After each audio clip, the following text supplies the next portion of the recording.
सुप्रभात बच्चों। आज की कक्षा में आप सभी का हार्दिक अभिनंदन है। बच्चों, आज हम ज्ञान सागर पाठ 4 बातूनी कहानी पढ़ेंगे। यह एक व्यंग विधा की कहानी है जिसके लेखक हैं हरिशंकर परसाई। बच्चों, आपने पाठ 1 बारहमासा कविता पढ़ी। यह कविता की एक विधा है। नाटक में नाटक यह कहानी की विधा है। निर्मला सांप और सयाल यह भी कहानी की विधा है। आज वह आप कहानी पढ़ेंगे बातूनी, यह व्यंग विधा है।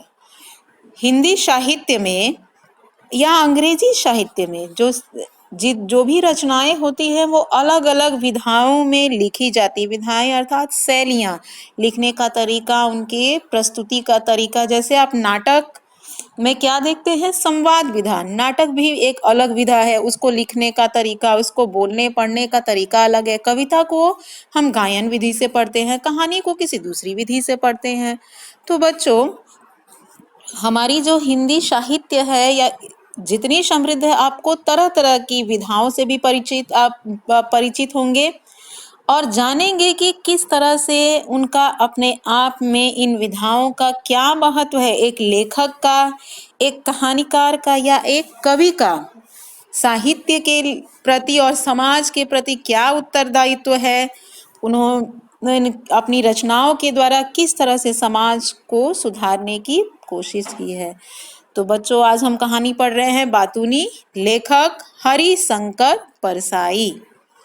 हरिशंकर परसाई हिंदी के प्रसिद्ध लेखक और व्यंग्यकार थे। उनका जन्म जमानी होशंगाबाद मध्य प्रदेश में हुआ था। वे हिंदी के पहले रचनाकार हैं जिन्होंने व्यंग विधा का दर्जा दिलाया और उसे हल्के फुल्के मनोरंजन की परंपरागत विधि से उबार कर समाज के व्यापक प्रश्नों से जोड़ा। अभी मैंने आपको बताया कि जो लेखक होते हैं या कवि होते हैं वह सामाजिक प्रश्नों को लेकर समाज सुधारक का कार्य करते हैं। तो व्यंग भी विधा है जिसमें किसी का मजाक उड़ाया जाता है, लेकिन मजाक उड़ाने का यह कतई तात्पर्य नहीं कि उसे कष्ट पहुंचाया जाए, बल्कि सीधी तौर पर बात न कह के घुमाकर उसे सुधारने की कोशिश की जाए।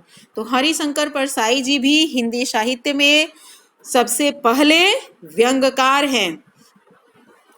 इनका जन्म होशंगाबाद में हुआ था और मृत्यु जबलपुर में हुई थी। बच्चों, अब हम कहानी प्रारंभ करते हैं। आदमी सुभिता खोजने में मारा जाता है।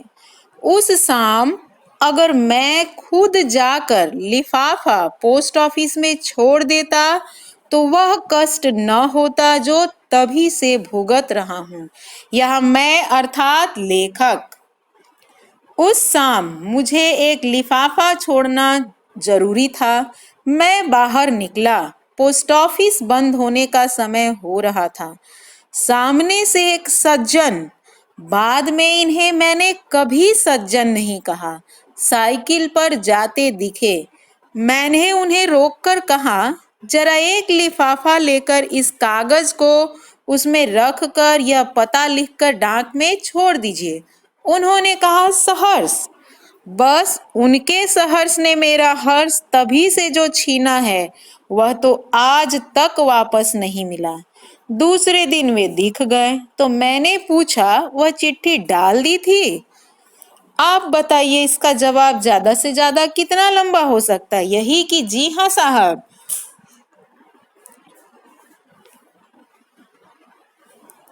दूसरे दिन वे दिख गए तो मैंने पूछा, वह चिट्ठी डाल दी थी? आप बताइए, इसका जवाब ज्यादा से ज्यादा कितना लंबा हो सकता है? यही कि जी हाँ साहब, मैंने आपकी चिट्ठी टिकट लगाकर और पता लिखकर पोस्ट ऑफिस के लाल लेटर बॉक्स में छोड़ दी थी।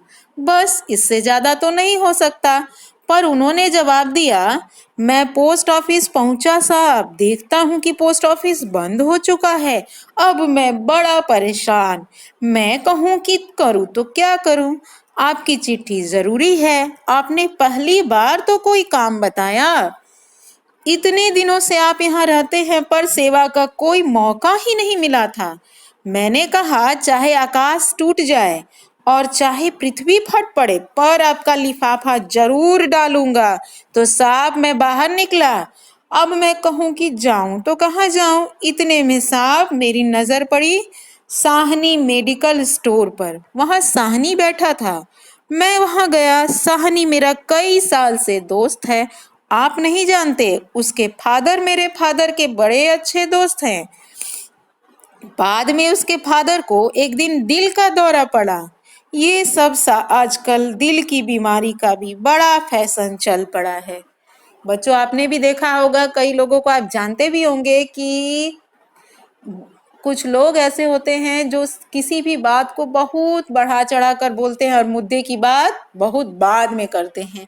तो बातूनी व्यक्ति की भी यही विशेषता है कि उसने अभी तक लेखक को यह नहीं बताया कि चिट्ठी पोस्ट ऑफिस में छोड़ी गई कि नहीं, लेकिन उसने अभी तक केवल भूमिका बनाई है कि पोस्ट ऑफिस बंद था और लेकिन उसने भी ठान लिया था कि आकाश टूट जाए चाहे पृथ्वी फट पड़े तो लिफाफा जरूर डालूंगा। और बच्चों जो लोग बातूनी होते हैं ना, वे मुहावरेदार और लच्छेदार भाषा का काफी प्रयोग करते हैं। बातों को घुमा फिरा कर लंबे तरीके से उसको प्रस्तुत करते हैं। तो बातूनी ने क्या कहा कि आजकल दिल की बीमारी का भी बड़ा फैशन चल पड़ा है। तो मैंने कहा यार साहनी लिफाफा दे। उसने कहा लिफाफा तो नहीं है, टिकट है। मैंने कहा ला टिकट ही दे। तो साहब टिकट तो हाथ में कर ली, अब लिफाफा। मैं बाहर खड़ा खड़ा कहूं कि लिफाफा कहाँ से लाऊं। अब मुझे घबराहट होने लगी। आखिरी डाक निकलने का वक्त हो रहा था। लिफाफा नहीं गया तो क्या होगा। हे भगवान तू ही रास्ता बता। मैं तो इस गाड़ी से लिफाफा छोड़ कर ही रहूंगा, चाहे मुझे स्टेशन ही क्यों न जाना पड़े। गाड़ी चल दी होगी तो उसे रोक कर लिफाफा छोड़ूंगा, पर लिफाफा मिले कहाँ। अचानक साहब मुझे राजू दिखा। अभी तक सज्जन पुरुष को क्या क्या मिल गया था। चिट्ठी उनके पास थी, टिकट था, लेकिन लिफाफा ही नहीं था। बेचारे बड़े परेशान हैं। इतने में उनको उनका दोस्त राजू मिला जो कि किताबों का एजेंट है। अचानक साहब मुझे राजू दिखा, वही राजू जो किताबों का एजेंट है। उसके हाथ में बस्ता था। मैंने सोचा इसके पास जरूर लिफाफा होगा। मैंने कहा यार राजू एक लिफाफा दे। उसने कहा यार लिफाफा तो है पर उस पर फर्म का नाम छपा है। मैंने कहा कोई बात नहीं, मैं उसे काट दूंगा। मैंने लिफाफा ले लिया। जेब में हाथ लगाया तो कलम नहीं था। मैंने कहा अजीब बेवकूफ हूँ, काम ले लिया और कलम लाया ही नहीं। भाग्य से राजू के पास पेन था। मैंने कहा यार पेन दे। उसने साहब फौरन निकाल कर दे दिया। राजू में इतनी अच्छी बात है कि उसके पास कोई चीज हो तो फौरन दे देता है। अब मैं कहूं कि काहे पर रख कर लिखूं। मैंने झट उसका बस्ता लिया, उस पर लिफाफा रखा, उसकी फर्म का नाम काटा और पता लिखा और साहब मैं भागा पोस्ट ऑफिस की तरफ। अब संयोग देखिए साहब कि पहुंचा हूं कि डाकिया चिट्ठियां निकाल कर लेटर बॉक्स बंद कर रहा था। मैंने कहा भाई साहब ये चिट्ठी भी जरूरी है, इसे डाक में शामिल कर लीजिए। वह भला आदमी था, उसने लिफाफा ले लिया। तब साहब मेरा मन हल्का हुआ। बच्चों अगर आपको भी अपनी रिजल्ट के बारे में अगर किसी से जानना हो कि आप के अभिभावक मान लीजिए कि पीटी मीट के दिन रिजल्ट देखने गए हैं और आप उनसे जानना चाह रहे हैं कि आपके परीक्षा में कितने प्रतिशत अंक आए हैं और आपको जवाब ना मिले तो आपके हृदय पर क्या बीतेगा। बेचारे लेखक भी आधे घंटे से ऊपर प्रतीक्षा कर रहे थे कि उनकी चिट्ठी पोस्ट हुई कि नहीं हुई।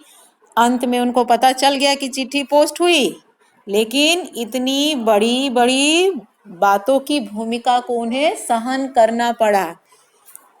बातूनी व्यक्ति ने क्या बताया कि साहनी उनका कई साल से दोस्त है। उसके फादर के फादर बड़े अच्छे दोस्त हैं, लेकिन दिल की बीमारी का उसने दौरा पड़ा जिसमें उनकी मृत्यु हो गई। यह सब बातें लेखक को बताने की कोई आवश्यकता नहीं थी, फिर भी बातूनी जो व्यक्ति होते हैं इसी तरह से कहीं ना कहीं से बातों का ताना बाना बुनने लगते हैं। अब साहनी से उन्होंने लिफाफा ले लिया। लेकिन टिकट नहीं मिला। अब वो टिकट मांगने लगे, टिकट तो उनको मिल गया। सामने से कौन आता दिखा? राजू, जो कि किताबों का एजेंट है। अब लिफाफे के लिए उन्होंने राजू से संपर्क किया।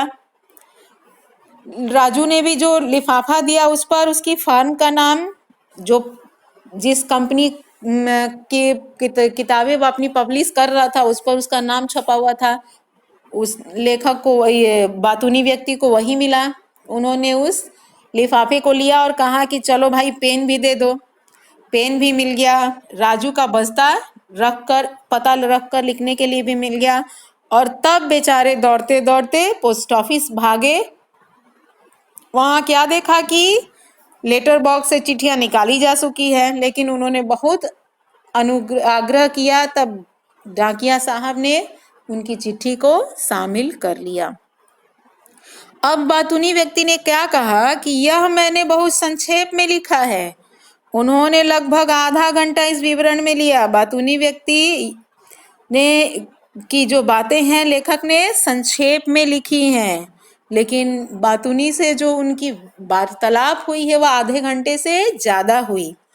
मैंने कसम खाई कि कभी इनसे कोई काम नहीं करवाऊंगा, मगर जितना पाप कर चुका था उसका फल तो भुगतना ही था।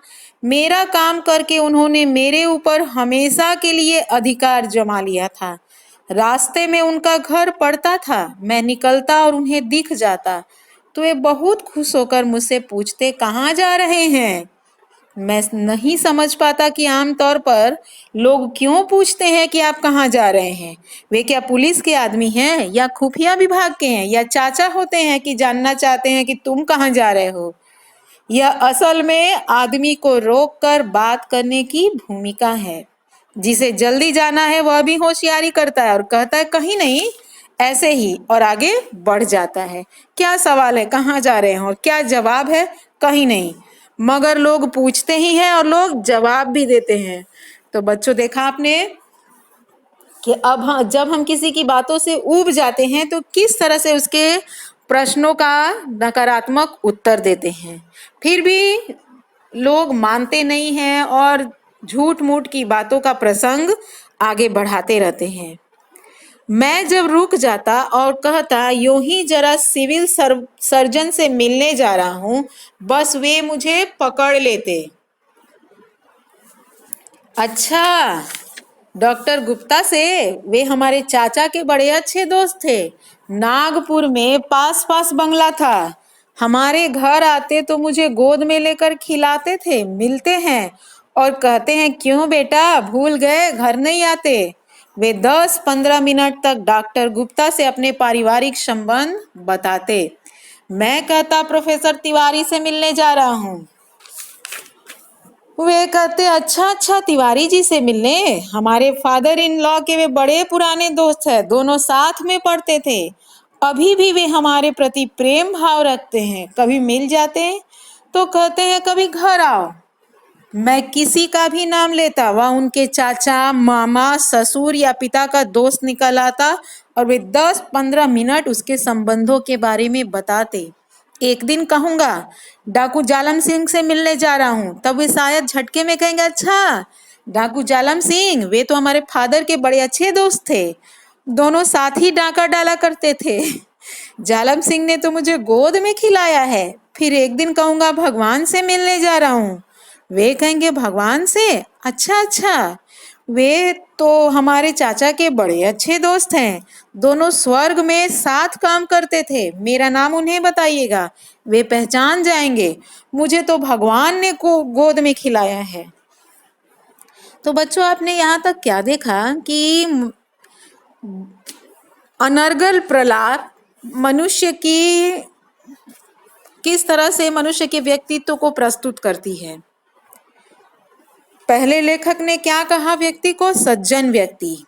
उनको लगा कि मैं इनसे अपना काम करवा के निश्चिंत हो जाऊंगा, लेकिन बाद में उन्हें क्या महसूस हुआ कि यह अनर्गल प्रलाप अर्थात व्यर्थ की बातें करके दूसरों का समय बर्बाद करते हैं। और जब भी लेखक को यह सज्जन व्यक्ति मिलते थे तो लेखक उनसे चिढ़ जाते थे, उनसे बचने की कोशिश करते थे, क्योंकि इन व्यक्ति की क्या आदत थी? कि किसी को भी अपने रिश्तेदार बना लेते थे, चाहे जो भी हो, जिनका लेखक नाम बोलते थे वो उनके रिश्तेदार निकल आते थे। लेखक एकदम परेशान। अगर कोई किसी भी जरूरी काम से, आवश्यक काम से बाहर जा रहा हो और उसे कोई रोक कर व्यर्थ की बातें करने लगे तो व्यक्ति संकोचवश बोल तो नहीं पाता है, भले अंदर अंदर वह कूढ़ने लगता है, चिढ़ने लगता है। लेखक भी उन व्यक्ति से चिढ़ गए थे। अब अपनी यह हालत है कि उस रास्ते को छोड़कर करीब आधा मील का चक्कर लगाता हूँ। एक दिन वे बाजार में मिल गए, कहने लगे, आजकल आप दिखाई नहीं देते।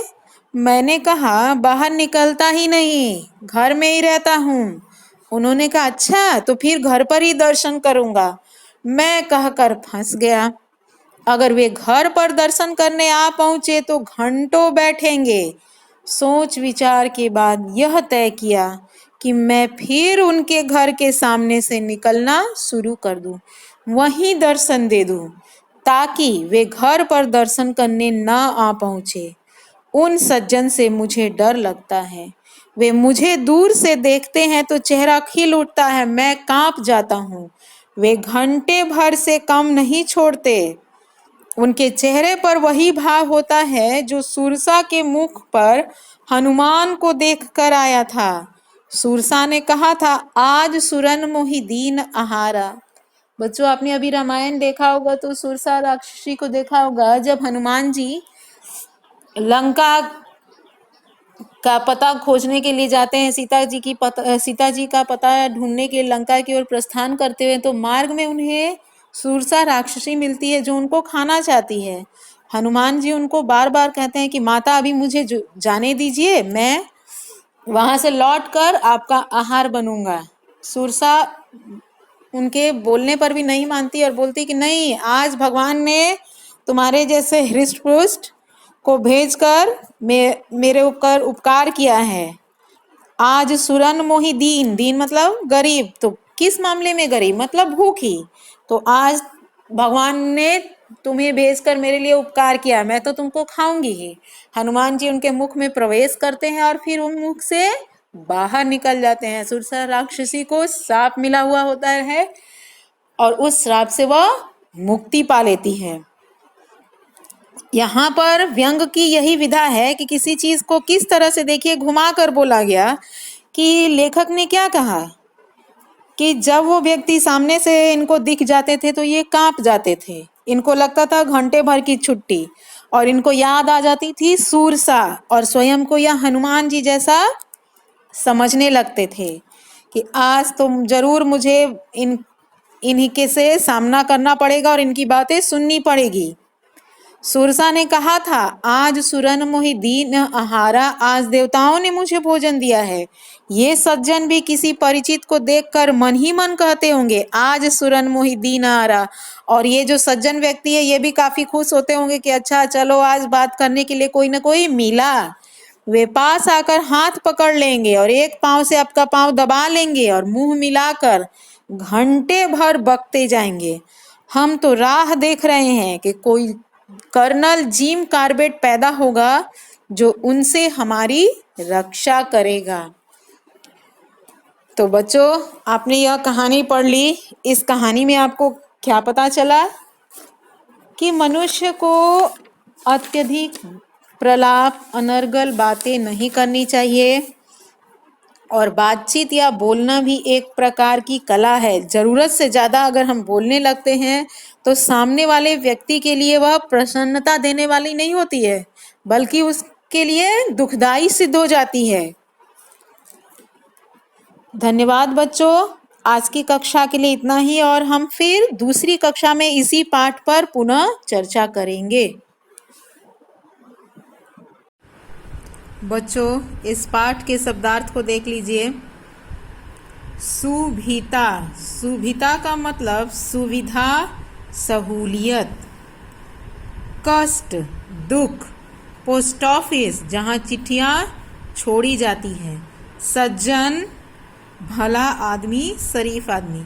बच्चों, इस रिकॉर्डिंग में मैंने पुस्तक की रिकॉर्डिंग कर दी है। आप ध्यान से प्रत्येक पृष्ठ को स्वयं पढ़िएगा। ये आज के लिए आपका गृह कार्य है कि आप इस पाठ को स्वयं समझने की भी कोशिश कीजिएगा और शब्दार्थ भी लिखते जाइएगा।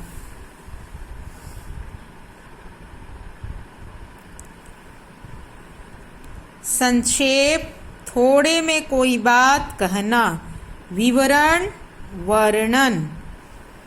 मैं पुनः पहले वाले पृष्ठ पर जा रही हूँ ताकि आप उसको समझ पाए और पढ़ पाए स्वयं।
बच्चों, आपने पढ़ लिया होगा कहानी।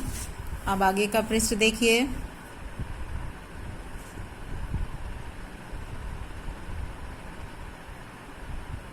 मैं इसलिए नहीं बोल रही हूँ ताकि आप स्वयं बोलकर घर पर इसे पढ़ें।